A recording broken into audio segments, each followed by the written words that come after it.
Hello, my name is Elara, and I woke up from a coma to hear my own son say, "Mom, sign the will. Who knows if you'll even make it?"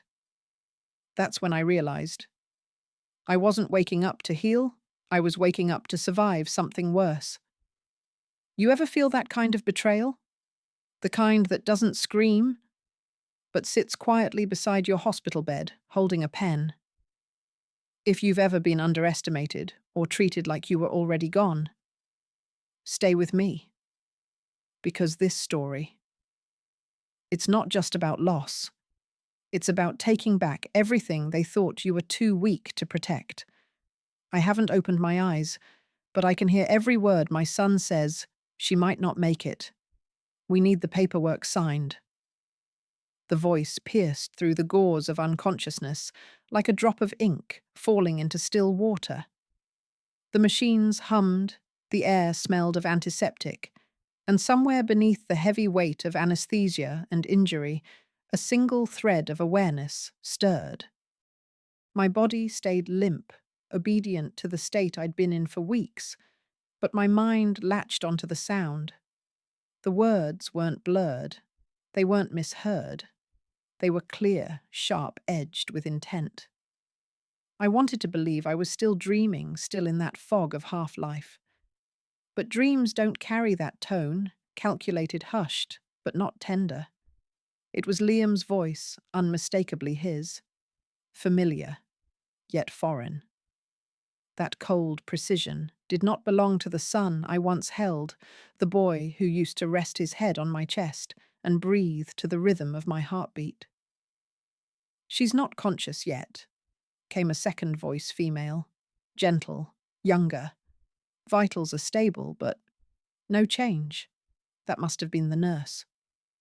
She spoke like someone trained in hope, a thin professional thread of comfort spun in rooms where people either returned or didn't. Still, Liam insisted I need this handled. She would have wanted things clean. In case. A rustling sound. Paper. A folder, perhaps. My mind sharpened. The will. That word hit like a gavel inside my mind. The memory returned like a cold wave from Boston Harbor, his voice a few months ago laughing on a call he didn't know I overheard. "Once she's gone, everything resets. Real estate, the stocks, the beach house. It's all coming my way." I knew then, and I prepared. But now here he was standing beside me, playing the grieving son in this too-white room of machines and unspoken truths. I felt nothing. No rage, no fear. Only the sharp click of clarity. The nurse's shoes squeaked slightly. Tea was placed somewhere near me. The faint scent of chamomile drifted toward my face. Odd how scent traveled further than sound in moments like this. "She always liked her tea," the nurse said softly. A pause. Then Liam again, murmuring to her just far enough for me not to catch the whole sentence. Only fragments. "Sign here. Final directives." And then clear as daylight. "We just want what's best, for everyone." I wanted to laugh. But my lips did not move. Only a faint twitch, perhaps. Certainly not visible. But inside I smiled. They thought I was still gone. I listened longer, heard him shift the rustle of fabric as he leaned over, perhaps touched my hand with forced affection. I remained still, letting them believe the act. There was something beautifully ironic in letting betrayal play out, knowing I had already written the final lines of this script. A slight breeze tickled the side of my neck, likely from a fan above. The machines blinked on mechanical and loyal, tracking a heartbeat that had returned to steady.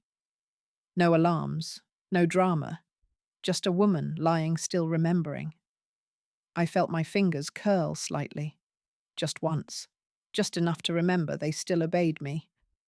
Later, when they would call it miraculous, I would let them. But I knew better. It wasn't a miracle. It was intention. He left after a while. I heard his voice trail into the hallway, polite to the nurses, perhaps even composed. He would return soon, I was sure, with more papers, with more plans, with more polite urgency. The tea was cold by the time the nurse adjusted the blanket around me. Still, I did not move. Not yet. The footsteps faded. The door closed. And then slowly I opened my eyes. The ceiling was dull white, speckled with the tiny patterns only hospitals bothered with. The light was soft, artificial. But the clarity in my chest was warm. I stared upward, breathing once then again. He doesn't know that I've already prepared. One part of me wanted to hug my son. The other remembered his words. The sooner you sign, the less complicated it gets.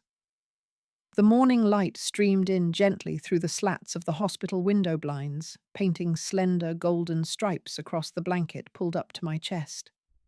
The chill from the night still clung to the air. Somewhere down the hallway someone coughed, then silence again. I watched the dust dance lazily in the light, and in that stillness, my mind drifted, slipping backward through time, like a hand brushing against a velvet curtain. It was September, a Sunday. The living room had been unusually full for a family that had grown quiet in recent years. Melissa perched on the edge of the velvet settee like she was above its comfort, her manicured fingers resting on the stem of a wine glass. Liam sat near the fireplace legs, crossed, swirling his drink in calculated leisure. I had thought then that they were simply discussing options. Streamlining things, Liam had called it. You've got holdings in 6 counties, Mum. It's too much for one person. We could simplify it. By transferring ownership, I had asked, eyebrow raised. He'd chuckled, temporarily.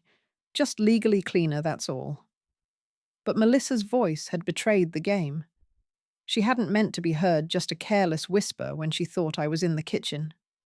Once the papers are through, this place'll be the biggest house on the block. I hadn't said anything. Not then. I had smiled, made small talk, brought out the roast. I had even poured Liam an extra glass of his favourite Pinot. Now, lying here in this cold room of machines and slow mornings, I could still hear that sentence like it was stitched into the curtain's biggest house on the block. I reached for the small leather notebook tucked beside my tray. It had been placed there yesterday, likely by Elara. She always knew when I needed to write, even before I did. My fingers moved slowly, but with purpose, etching down the date. And then beneath it, a single line. Clarity arrives in silence, not in argument. There was strength in writing. It reminded me that my mind remained my own, that no signature had escaped these hands. Not yet. The pen paused.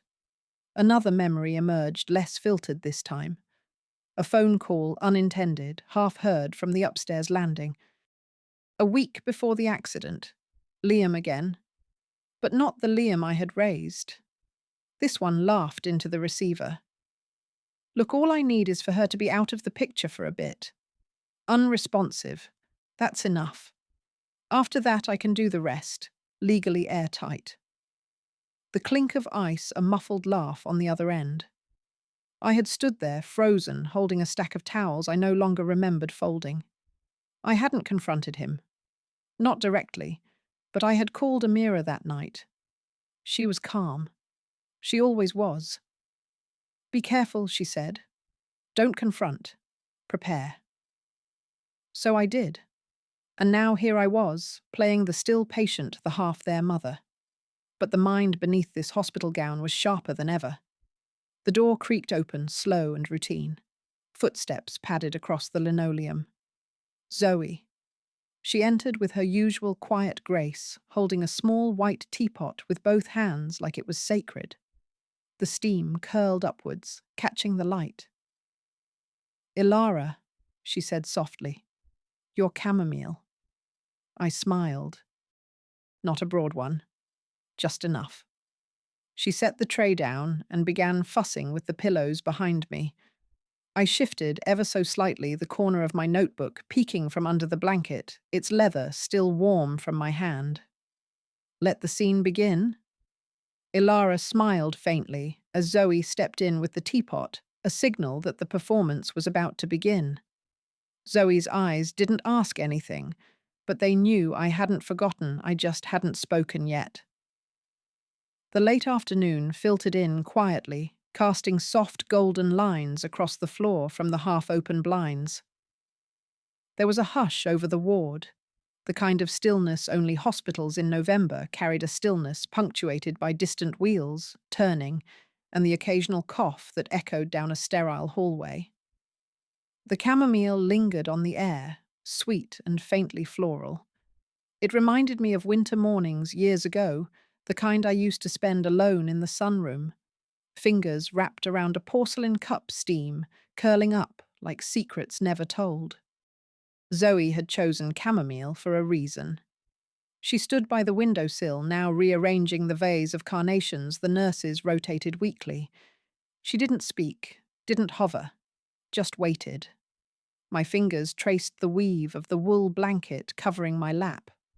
Soft and grey, a touch, frayed at the corners, familiar like an old friend who knew all your griefs and none of your sins.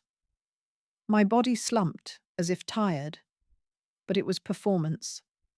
Every breath, every blink was a line in the script I had begun writing in my head the day Liam said, "Just sign, Mom." I looked at Zoe again. Her gaze met mine. No questions, only quiet recognition. I let my voice drift gentle, a little unsure. Sometimes I forget where I am, I said, eyes fixed on the light, pooling near the edge of the bed. Things blur. She nodded slowly. Not because she believed it, but because she understood why I said it. I smiled faintly. The lie was never in the words. It was in the tone. A gentle knock interrupted us. The head nurse entered briefly, a clipboard in hand, offering polite updates in efficient tones. Blood pressure, temperature, scheduled evaluations. She barely noticed Zoe or the way our eyes barely moved.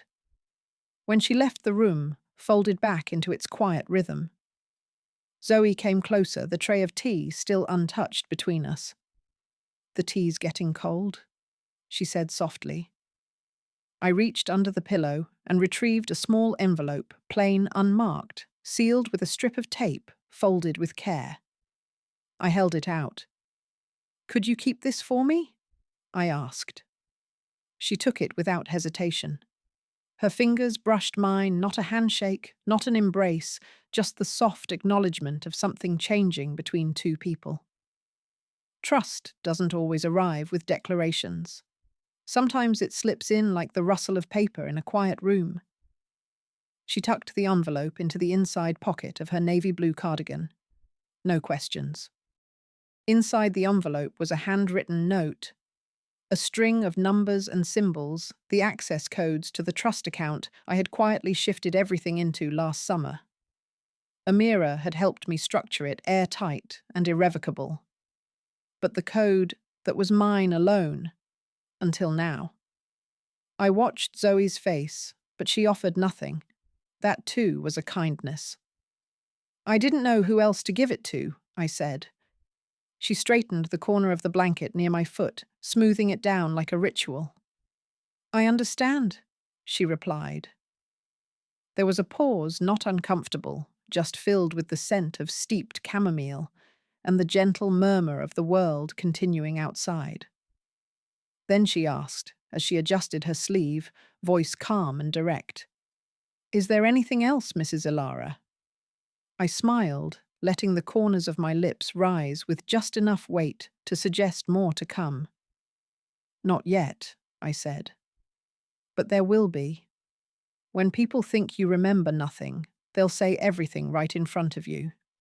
The room was blanketed in quiet, broken only by the soft hiss of rain against the window and the rhythmic beeping of the heart monitor. A grey light spilled across the floor, dull and steady, like breath-fogging glass. It was the kind of morning meant for silence and listening. I had always liked the rain. It softened edges, dulled sharp words, and made people careless with secrets. The door clicked open. Wet footsteps approached heels, clicking lightly, pausing at the threshold as if testing my awareness. The scent of citrus perfume entered before the voice. Oh dear. Melissa sighed feigned concern, curling at the edge of her lips. Still no real progress, huh? I didn't move. Only let my eyes flutter closed again, steady breathing. My fingers remained loose over the edge of the blanket. She sat beside me uninvited. Her coat, still damp from the drizzle outside the folds of her scarf, perfectly styled. I told him not to stress. These things take time. And besides, her voice dropped a tone sharper now as she took out her phone. The important part is that the paperwork's ready. She'll sign. She doesn't know what's going on. She turned away from me, slightly oblivious to the way my hand under the blanket slowly shifted. A small click echoed inside the thick fabric as I pressed the concealed recorder, a tiny device Amira had given me years ago, just in case. It now sat in the seam of my robe, shielded from view. You should have seen Liam Melissa continued tapping on her screen. He was so tense last night. I told him if she doesn't sign this week, we'll just get the doctor to confirm mental incapacity. There's always a way. Her laughter was soft, careless. I turned slightly slowly, just enough to let my voice tremble with vague confusion. Who are you again? She looked up, surprised. Her eyes lit up with a mixture of amusement and relief. Oh my God, she spoke. Then, leaning in with mock sweetness, I'm Melissa Mom, your daughter-in-law. Remember me? I blinked slowly, letting my lips part as if forming a question, but not quite getting there. The game continued. I brought your favorite tea, she lied, placing a cup on the tray. Jasmine. From that little shop in the North End. You loved it. The liquid shimmered in the porcelain untouched. I reached for the cup with a gentle tremble, letting my hand shake slightly, a small spill tracing down the side. She reached for a napkin, but I waved her off, and instead, with my other hand beneath the blanket, I steadied the recorder again. Every word mattered now. She crossed her legs, tilting her head as if performing for an audience that couldn't applaud. I mean, if you hadn't tripped that day, the stairs, remember, we wouldn't even be here. But things happen. Honestly, the landing wasn't that high. You've always been fragile. There it was. The slip. My fingers stiffened around the cup, but I kept the smile off my face. The silence returned for a moment. Melissa stood and adjusted her coat, glancing at herself in the reflection of the dark TV screen. You'll be okay. Everything's going to be taken care of soon. She leaned down, smoothed the blanket at my shoulder, and patted it like one might a child or an old dog. Then, without waiting for a response, she turned toward the door. Zoe entered, just as Melissa reached the threshold. They exchanged quick, meaningless greetings. The door closed. Zoe moved to the windowsill, wordlessly adjusting the slats to let in more light. I looked at her. She looked back. No words were needed. My lips curled into something faint, not warm, not cruel. Just knowing. I lay back, voice barely a breath. Thank you for coming, Melissa. Outside the room, footsteps retreated. Melissa, unaware, missed the taste of irony left hanging in the air. I tell you, Zoe lies often begin with a voice that's just a little too sweet. Elara's voice barely carried across the van's quiet hum as Zoe wheeled her toward the side entrance of Amira's office. The early evening cold pressed through the air, and the old wooden building loomed with its warm, amber-lit windows, glowing like lanterns in a sea of grey. Inside, the smell of old paper and polished oak floors wrapped around Elara like memory. Framed photographs of courtrooms and law school graduations lined the hallway. At the end of it stood Amira, tall, calm, her salt and pepper hair pinned neatly, and her eyes sharper than ever. "Let's go somewhere private," she said. In the quiet of the back room, Amira inserted the small recorder Elara had handed her into a digital console. She clicked play. Melissa's voice crackled through the speakers. "She'll sign it eventually. She doesn't remember a thing. All we need is the signature. It's just easier this way." Zoe stood by the window, arms folded. Elara sat still in her wheelchair, her hands resting calmly on her lap, but her eyes held fire. That, Amira said after a long pause, is enough to raise red flags in court. Elara leaned back, her face unreadable. "Do you remember how I used to teach that line? Any contract signed under duress is void." She smiled, but there was no warmth in it. Funny how that lesson comes back now. Amira chuckled softly.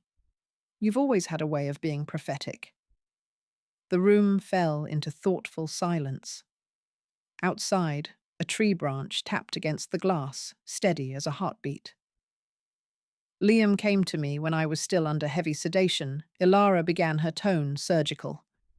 "He placed a pen between my fingers and whispered, 'Just sign, Mom. It'll make everything easier.'" Her jaw tightened. "I remember every word." "You're clear-headed enough now to decide how we move forward," Amira said. Elara nodded. "We play it like chess. I don't move until I know what piece he'll sacrifice first." A long pause.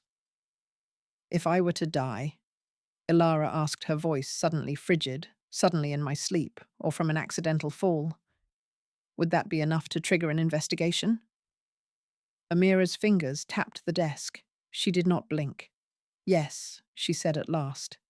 "And to be safe, I will send a duplicate of this audio to the court, labeled as an emergency file, just in case. I've kept that box since the day my husband died, and now it's the only thing keeping me." The air outside the old mansion cut through Elara's coat, but she didn't flinch. Leaves covered the walkway like forgotten letters. The gate creaked as Amira pushed it open. She glanced at the legal envelope in her hand, the court-issued authorization to access Elara's home. Nothing about this visit was casual. Inside, the house smelled of stale air and polished memories. Dust danced in thin slivers of afternoon light. The silence was familiar, not soothing. Every piece of furniture remained, as Elara had left it months ago, except now it all felt colder, distant, like guests overstaying their welcome. "I don't think I've stepped in here since the fall." Elara murmured, her voice soft but unshaken. Amira helped her toward the study. The room had always been his Henry's, her late husband. The mahogany desk still stood like a sentinel untouched. A faded photograph of their wedding day tilted against the bookshelf. Next to it, a small framed picture of Liam, age 7, holding a trophy and smiling like he hadn't yet learned how to lie. Elara stared at that photo longer than she intended. "You okay?" Amira asked. "No," Elara replied. "But that's not the goal today." She turned to the safe, embedded behind the bookshelf. Her fingers trembled slightly as she twisted the dial she still remembered, the code 0719. Henry's birthday. The door clicked open. Inside, a small wooden box sat atop some old documents. She reached for it carefully, almost reverently. The wood had darkened with age, but she recognized the grain Henry had made it himself the year after Liam was born. She opened the box. A folded sheet of paper rested on top. Elara unfolded it with care. It was the original will, handwritten by Henry, notarized and dated. "Assets shall only be transferred to the child if said child demonstrates a capacity for independent living employment and moral judgment, it read. Ilara's breath caught. He knew she whispered. Even back then. Her eyes misted. The memory pulled her in Henry lying pale in the hospital bed, gripping her hand with surprising strength, saying, "Don't ever trust anyone who brings money into the story first." She blinked hard, steadying herself. Behind the will was something she hadn't seen before, a small, unassuming envelope, yellowed and unopened. Her name was written in Liam's boyish handwriting, slanted and awkward. Elara stared at it. Amira leaned over. "What is it?" "A letter," Elara said, voice flat. "From Liam? It must have been 10 years ago." She turned it in her hand. "My husband never gave it to me. He must have read it and decided it didn't matter." Amira watched her closely. "You want to open it?" Elara shook her head slowly. "I won't open it. Not yet."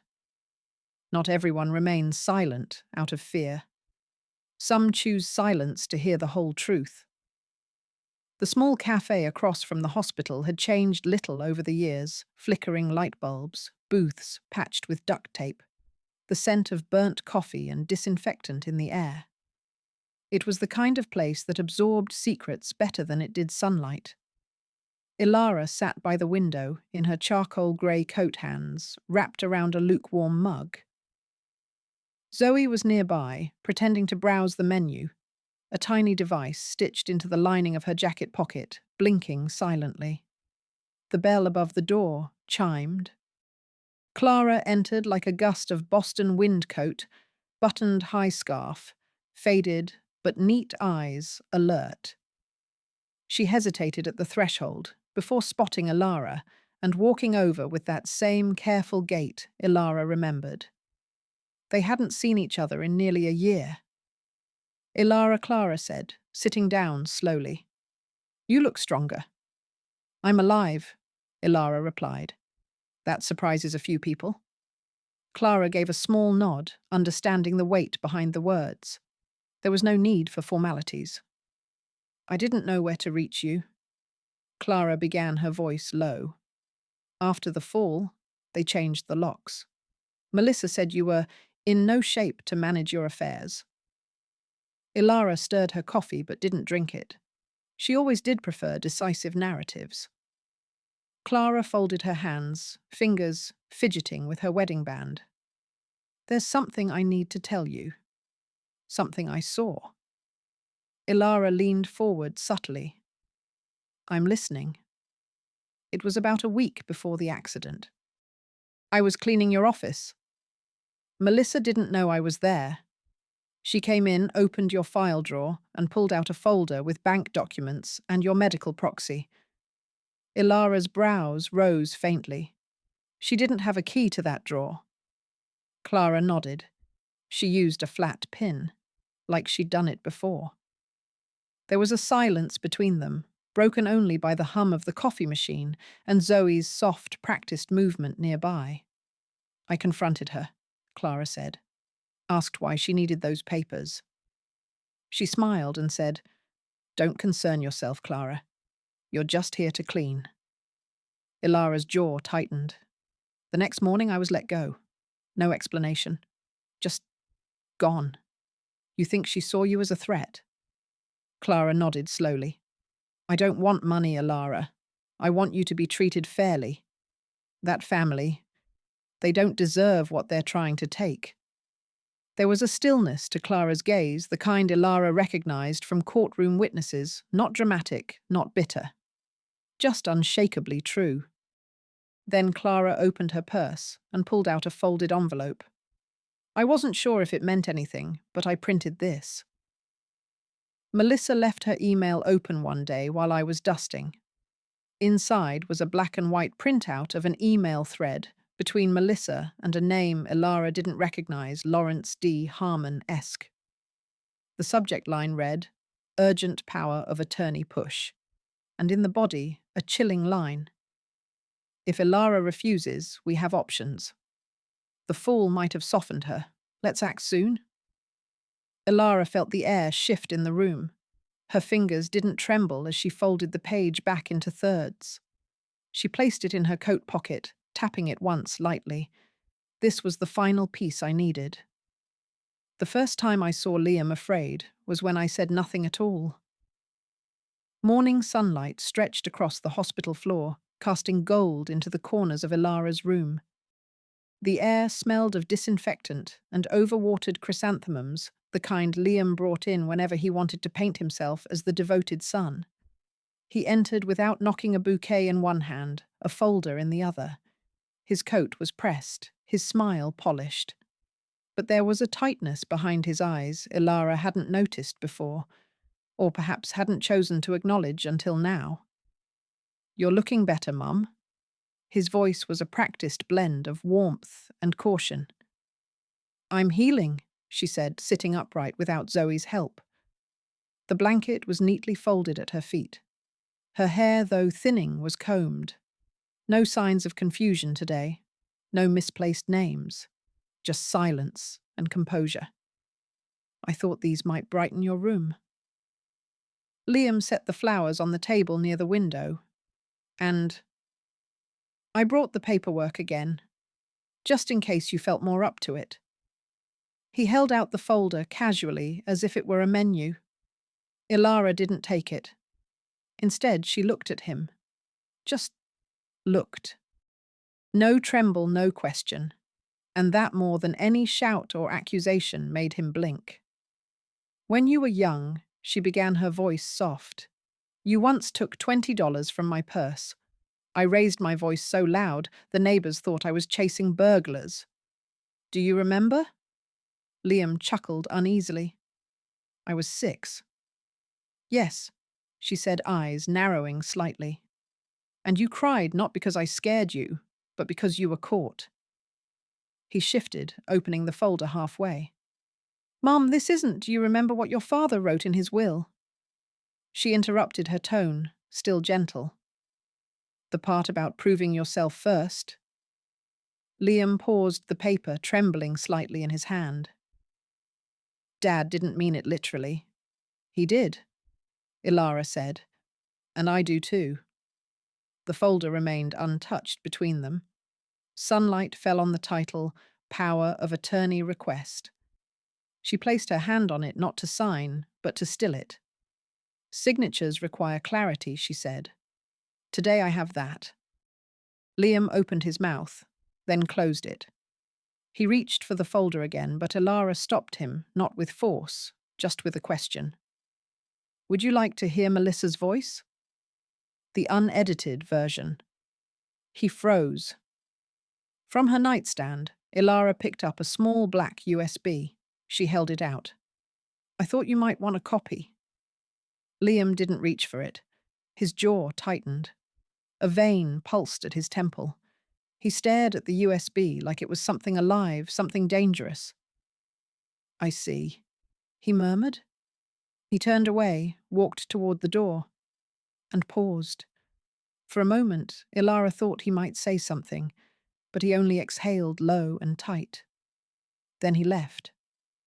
The USB remained in her hand, still warm from her fingers. There are people who pass through our lives not leaving scars, but leaving depth. The rain whispered against the windows like secrets never spoken. Elara sat at the kitchen table of her small temporary apartment, a soft pool of amber light from the desk lamp brushing her hands. Outside, the streetlights blinked through the drizzle. Inside, everything was quiet, except the quiet was different tonight. It wasn't peace. It was the hush before a stone drops into still water.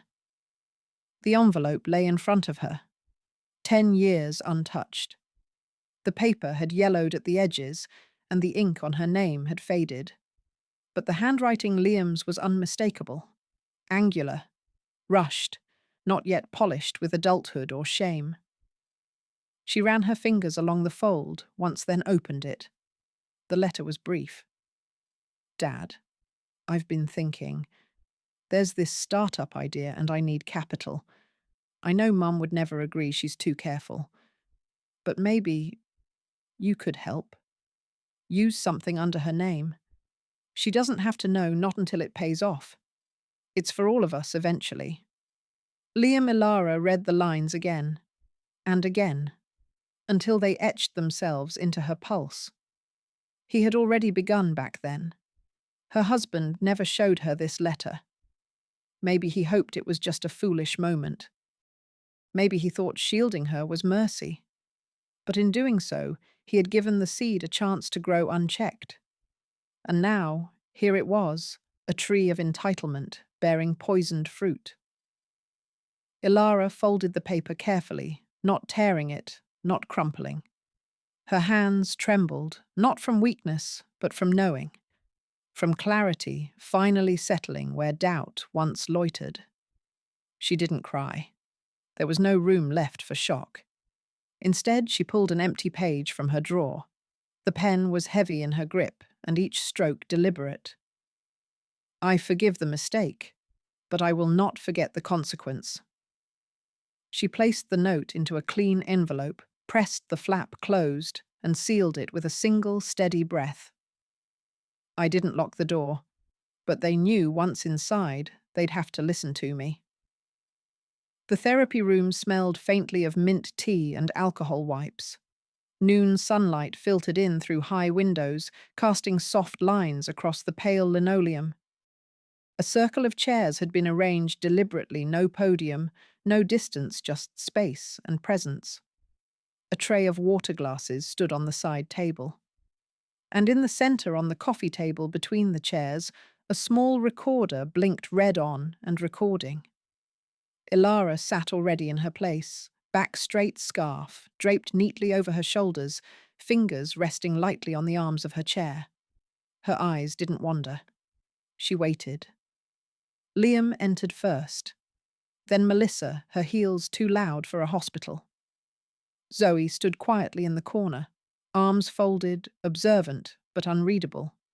And finally Amira arrived, a folder tucked under her arm and a laptop in hand. No one spoke. Thank you all for coming. Elara began, voice calm, even warm. I asked for this meeting, not to argue, but to clarify. She gestured toward the recorder. This is for transparency. Nothing said here will be forgotten. Melissa rolled her eyes. Liam sat, his shoulders drawn in. Elara reached into her bag and placed several printed sheets onto the table deliberately, one by one. First, she said, sliding a transcript forward, a conversation in this very room. Melissa, your voice. She paused as Melissa leaned forward, reading the page. Color drained from her face. I didn't mean I haven't finished, Elara said quietly. Next came the email printed in full, the one Clara had passed along. Elara didn't read it aloud. Instead, she turned to Liam. You knew, she said, 10 years ago. You began something neither I nor your father consented to. Liam didn't respond. His jaw clenched, but his gaze remained low. Elara then unfolded a final document. Her voice grew firmer. This is your father's original will, she said. You may remember the line, any child who cannot demonstrate independence shall not inherit. Melissa shifted in her chair, finally speaking. This is ridiculous. She's fabricating all this to punish us. Amira cleared her throat. Actually, she said, this was reviewed and formalized. 6 months ago, per Mrs. Elara's direction, all of her assets were moved into an irrevocable trust. She turned the laptop toward them, legally binding, unchangeable, already filed. The room went still. Melissa opened her mouth, then shut it again. Elara looked at Liam. I want you to understand something, she said softly. You're still my son. But I am no longer the woman you once thought was easy to control. When the lights go out, I see more clearly who's standing beside me. The balcony on the 5th floor of the hospital was quiet, tucked away like a forgotten corner of the building. A single outdoor lamp had gone out, leaving only the glow from inside to spill gently across the tiled floor. The sky above was blanketed in cloud. No stars. Just the hush of wind brushing past, soft enough to listen through. Elara sat in a cushioned chair, a porcelain teapot on the small table between her and Zoe. The scent of chamomile lingered between them. Neither spoke for a while. The silence was not awkward. It was aged like wood polished over years. Familiar. Kind. Elara leaned back, gazing at the distant city lights. "You know," she began softly, "people often think getting older makes you better at seeing through lies. That's not true. What age gives you is the patience to watch until truth reveals itself." Zoe looked down at her cup, then up at Elara's face, no longer pale with exhaustion, but steady, clear. "I've meant to thank you," Elara continued. "Not for the tea or for helping me move, but for the way you looked at me. Back then. You didn't see a frail old woman. You saw someone still present." Zoe swallowed. Her voice trembled. "My mother," she whispered, "wasn't so lucky. My uncle tricked her into signing papers after my father died. Took the house. Left her with nothing but a basement apartment and a bitter heart." Elara reached for the teapot and refilled Zoe's cup. Neither of them said sorry. It didn't feel needed. "You stayed kind," Elara said instead.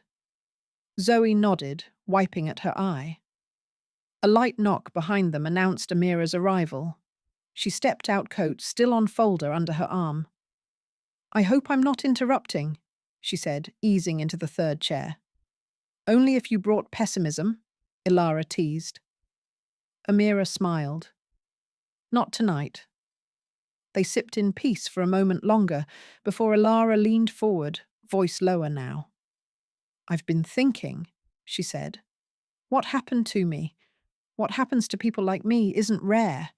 We just don't talk about it. And when we do, we're often told it's our fault for trusting." Amira's expression darkened slightly, but she listened. "I want to change that," Elara continued. "I want to start something, a foundation. Something simple but clear. Dignity isn't negotiable with age." She looked between them. "I'd like to name it Guardian Dignity. And I'd like both of you to help me build it." Zoe blinked, surprised. Amira sat straighter. Elara didn't rush the silence that followed. Finally, Zoe reached out and took Elara's hand, firm, warm, resolute. "We're not going to let others go through this alone like you did." Melissa asked, "So what do you want now?" I answered, "A cup of tea. And your silence." The sun slipped through the slatted blinds like a tired memory. Elara sat near the small round table, her fingers curled around the handle of a teapot she had once considered too elegant for everyday use. Today she poured herself a cup without hesitation. No one else poured it for her. That, in itself, was a statement. The books on her shelf had been rearranged. The dust was gone. On the corner of the desk sat a framed photo, her husband in crisp black and white, smiling gently in a moment long past. She had put it there herself. Melissa entered without knocking. Her coat was expensive, her perfume sharp. But her eyes, they danced too fast, uncertain. Elara didn't rise. She gestured gently to the second chair, not inviting, not dismissing, simply allowing. Melissa sat stiffly, her fingers tightening around the strap of her bag. "We could still negotiate," she began, voice rehearsed. "We're family after all. Things got out of hand." Elara poured her tea, lifted the cup to her lips, and sipped. She didn't offer Melissa any. "You don't need to apologize," Elara said quietly. "I don't need it. I just ask that you stop hurting people." Melissa opened her mouth, then closed it. The silence pressed down. It was not uncomfortable. It was final. Elara set her cup down with care. From a drawer in the side table, she pulled out a single envelope and laid it next to the cooling tea. A copy of the old will, unfolded, its ink still sharp. Melissa stared at it for a long time. Her shoulders drooped slightly. "I suppose this is your way of saying it's over?" she asked, not bitter, just tired. "It was never a war," Elara replied, "only a boundary being drawn." Outside, the wind rustled the autumn leaves along the windowsill. Elara adjusted the frame of her husband slightly so the light fell directly on his face. Melissa stood. She paused before turning her voice softer than it had ever been. "I won't come back. And I understand now why he chose you, not me." She walked out. Elara didn't watch her go. She simply reached for her tea again, its warmth not yet gone. "I've always thought of myself as sturdy, but today I learned how to stand beside a tree without needing to lean on it." The morning sun poured gently through the window of the third-floor apartment, warming the wooden floor and touching the edge of a small round table where a potted camellia sat. One bud, blushing pink, had begun to show at the tip of a once barren branch. Elara ran her fingers lightly over the leaves. "Camellia," she said aloud, testing the name as if speaking to an old friend rediscovered. Books lined the shelf, now no longer in boxes. She had placed her late husband's photo near the window so he could see the spring, as she'd told herself with a half smile. Next to the photo was a folded grey cardigan, carefully washed and laid over the back of her reading chair. She didn't wear it anymore, but it stayed. There was a knock. Zoe stood in the doorway, holding a small brown envelope and wearing a tired smile warmed by something more than duty. "I wanted to bring these before my shift started," she said. "I thought maybe it was time for you to plant something for yourself." Inside the envelope were seed packets, lavender thyme, and something labelled simply "Hope Mix." Elara took them with a quiet breath. "You've given me more than seeds, Zoe." Zoe stepped closer and touched Elara's hand. "And you've reminded me why I do what I do." They stood in silence, the kind that wraps around grief and healing both. As Zoe left, Elara poured water into the camellia's pot. The soil darkened the scent of earth rising faintly in the air. She traced the bud with her eyes, seeing something in it she hadn't felt in weeks. Timing, perhaps, or patience rewarded. A soft knock came again, this time slower, lower. An elderly man stood outside her door, holding a mismatched teacup. "Morning," he said. "Name's Walter. Live just across the hall. Figured I'd invite you down for some tea in the garden. No pressure." Elara blinked. The idea of company not laced with expectation felt almost foreign. She hesitated, but the morning was warm, the camellia was blooming, and Walter's hands didn't shake with any hidden motive, just age and kindness. "I'll bring my own cup," she said, voice steady. He nodded. "That's the spirit." As he walked away, Elara stood still for a moment, then turned back inside to fetch the porcelain teacup Zoe had once brought her. "I still don't know if I can trust again," she whispered to no one. "But maybe I can brew another cup of tea. I used to believe that being a good mother was the only way to be whole. But now I know being wholly myself is already enough." The late afternoon sun filtered through the park trees, bathing the quiet pathways in a honeyed glow. Leaves fell slowly, like time deciding to move a little more gently. Elara sat on a weathered bench, her scarf tucked neatly around her neck, a soft breeze rustling the edge of the notebook open in her lap. From a distance, the laughter of children echoed scattered and bright, unburdened. Elara watched, not with longing, but with a kind of detached tenderness. A young mother crouched to comfort her crying toddler, brushing leaves from the little girl's knees. The child wrapped her arms around her mother's leg, tears forgotten trust instant. Elara smiled faintly, then looked down at the page she'd been writing. The letter had no address, no intention of being sent. But it had a name at the top, Liam. She wrote slowly, carefully, each word a kind of excavation. You were 6 when you asked me why I never liked cake. I lied and said it was too sweet. The truth was I had once burned one trying to bake it for your father, and the smell never left me. You hugged me anyway. She paused. I didn't always know how to love you right. I tried through rules, through gifts, through silence sometimes. And maybe in that trying I failed. But I never stopped believing you could be better than me. A leaf drifted onto the page. Elara didn't brush it away. She placed 2 dried camellia petals pressed between parchment weeks ago between the pages and folded the letter into the notebook. She had said everything she needed. No one called her Mom anymore. Not since the confrontation, not since the paperwork. But instead of hollowness, she felt space, room, breathing space. She looked up at the sky, the clouds moving slow and steady above the rustling trees. You don't need to call me Mom anymore, she whispered. I'll still live. A sudden shout rang out a child's voice too close. A small girl had tripped on the uneven stone path, tumbling forward. Before Elara even thought she'd already reached out and caught the child, steadying her gently.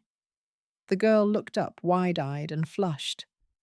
Thank you, Grandma, she said brightly. Elara blinked.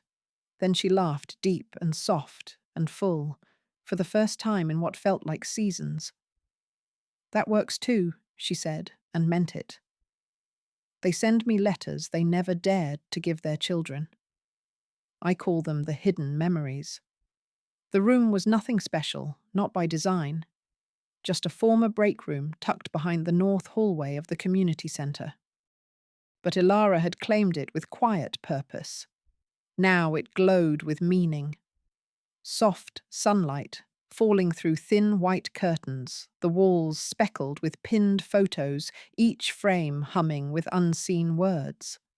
A handmade wooden sign hung above the door, whispers of dignity. On the long table stood a vintage tape recorder, stacks of spiral-bound notebooks, and a mug of cooling tea. Elara stood behind the table, fingers resting lightly on a labelled file folder, Maybell, pending consent. The door creaked open. Sorry I'm late, Zoe called, gently closing the door behind her. She set down 2 canvas bags filled with blank cassettes and new pens. Walter followed, wheeling in a small bookshelf on creaky wheels. He wore his usual tweed cap and had sawdust on his sleeves. It's not museum quality, but it'll hold voices, he said, patting the wood. Elara smiled. That's more than enough. Then came the light knock. Maybell stood at the threshold, thin frame, wrapped in a brown cardigan, hands clasped tightly at her stomach. Her hair was in soft grey waves, and her eyes flicked from Elara to the tape recorder. I don't think I can do this, she whispered. Elara stepped closer. No pressure, no judgment, just a chance to put it somewhere outside of yourself. Maybell looked down at her shoes, then back up. I haven't spoken about this in 20 years. Zoe pulled out a chair. Maybell sat. The recorder clicked to life. At first it was silence. A silence so deep that even the tape seemed to hesitate. My son Maybell began voice shaking, used to borrow my ATM card. I trusted him. I didn't count. I didn't ask. She paused. When the bank called me about the loan defaults, he said I must have done it. He said maybe I was forgetting things. And for a while, I believed him. Her hands clenched. I sold the piano to pay off the debts, my wedding ring too. He never said sorry. Not once. Tears welled in her eyes, but she didn't wipe them away. Elara nodded gently, a steady witness. "Thank you, Maybelle," she said, when the tape clicked off.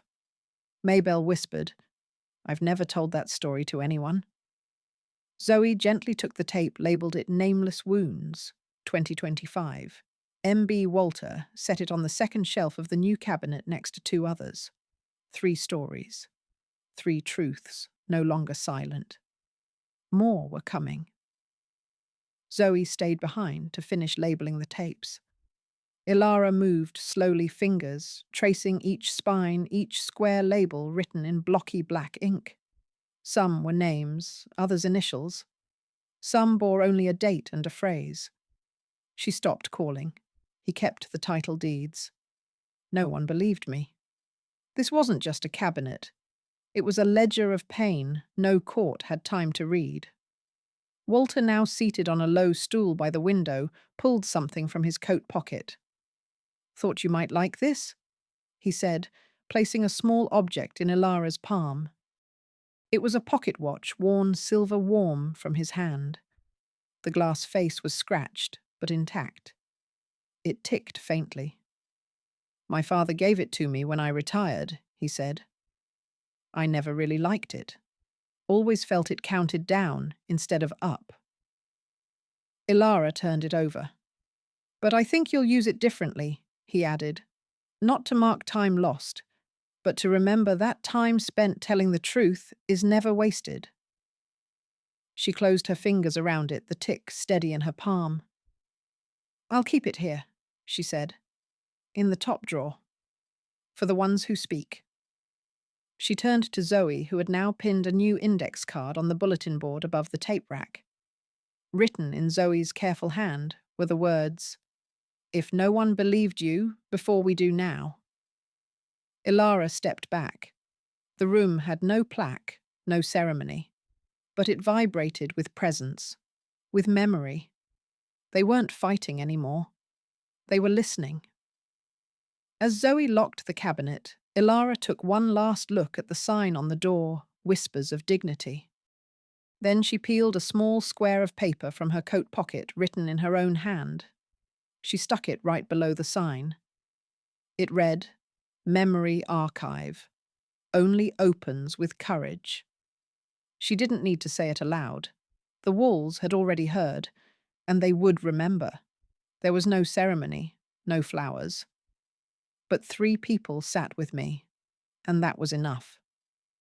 The afternoon light filtered through the gauzy curtains, casting honey-coloured shapes on the wooden floor of Elara's apartment. Outside, the distant hum of city life was a soft reminder that the world moved on, but not here, not now. Inside, the space was quiet, warm and alive, with the scent of steeped tea and the faint trace of furniture polish. A round table sat by the window, polished and bare, save for 3 steaming mugs. There was no cake, no streamers, no whispered surprise. But in the silence, something more sincere lingered. Elara sat in her usual chair, spine upright, face calm. The years no longer bent her, they had shaped her. She wore a soft grey cardigan, a gift from a neighbour who had once said she reminded him of someone who carried grace like a scarf. Zoe was the first to speak, her voice, quiet, respectful of the stillness.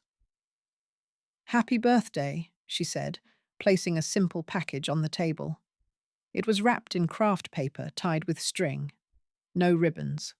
Just intention. Elara unwrapped it gently, unfolding the brown paper as though it was silk.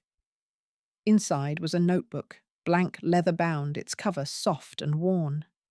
A gold-trimmed page marker peeked from its spine. "For what comes next," Zoe added. "Your words deserve a home." Elara smiled, not with her lips, but with something beneath them. She touched the notebook like it might vanish. Walter cleared his throat, tapping his finger lightly on his mug. "I found this last night," he said, retrieving a folded slip of paper from his coat pocket. A poem. Old, and not mine, but it fits. He read slowly, voice cracking at the edges. Dignity is not granted, nor bought nor begged. It is held quietly in the bones of those who refuse to vanish. Silence settled like a blessing. Elara nodded. That's beautiful. The kettle clicked off in the background, forgotten. None of them moved to refill their cups. On the sideboard, among carefully arranged books and tokens, sat a sealed envelope. Elara reached for it. The handwriting was unmistakable Liam's. Her fingers paused before opening it. She had not expected this. Zoe and Walter watched her gently unfold the paper inside. No letter. Just a single photograph, old, slightly faded. It was of a young Liam, maybe 6 or 7, sitting on her lap at a beach, both squinting into the sun, both smiling wide. A snapshot of something that once was. Elara stared at it for a long time. No tears. No anger. Just the quiet ache of memory. She reached for the notebook Zoe had gifted, opened it to the first page. With deliberate care, she tucked the photo into the crease, then picked up a pen. She hesitated, then wrote, "I have lost many things, but today I only want to write about what remains." Elara closed the notebook gently, letting her fingers linger on the cover as if it were skin. The photo inside whispered no accusations. It simply existed proof that once love had been possible. Walter rose and walked to the window, pulling the curtain slightly to the side. "Rain's coming," he said almost to himself. But not yet. Zoe collected the used cups and moved quietly to the sink. She didn't need to fill the silence, it was full enough. Elara sat a moment longer, watching the dust shift in the slanted sunlight. Then she stood slower than before, but without pain. Her steps were no longer tentative. They were deliberate. She moved to the small cabinet in the corner of the room. Unlocking it, she opened the glass door to reveal a stack of labelled audio tapes, each carefully numbered. One of them bore the words, "Elara Entry Number 1." She reached for a blank tape. The room waited with her. Placing the tape into the recorder, she pressed the red button and sat down. Her voice, when it came, was softer than ever, but clearer too. "This is for the next person," she said. "The one who thinks no one will listen." She paused, letting the silence speak. I listened. And I'm still here. From the hallway, the distant sound of footsteps, a nurse maybe, or a visitor came and went. The world outside was unbothered, but inside this room, something was settling. Not ending, not beginning, just becoming still. Elara turned off the recorder. She labelled the tape by hand. Reflections, March 8th. She slipped it onto the shelf next to the others. At that moment, the door creaked open. A young volunteer, no more than 20, poked her head in. "Excuse me. Is this where the memory project is?" Elara looked up, smiled softly. "It is," she said. "Come in. You're right on time." The girl stepped in, unsure. Elara gestured toward the table. "We don't have a process, just a story if you're willing to listen. Or tell." The girl nodded, eyes wide. Behind them, the old recorder clicked as it powered down the tape, gently spinning to a stop.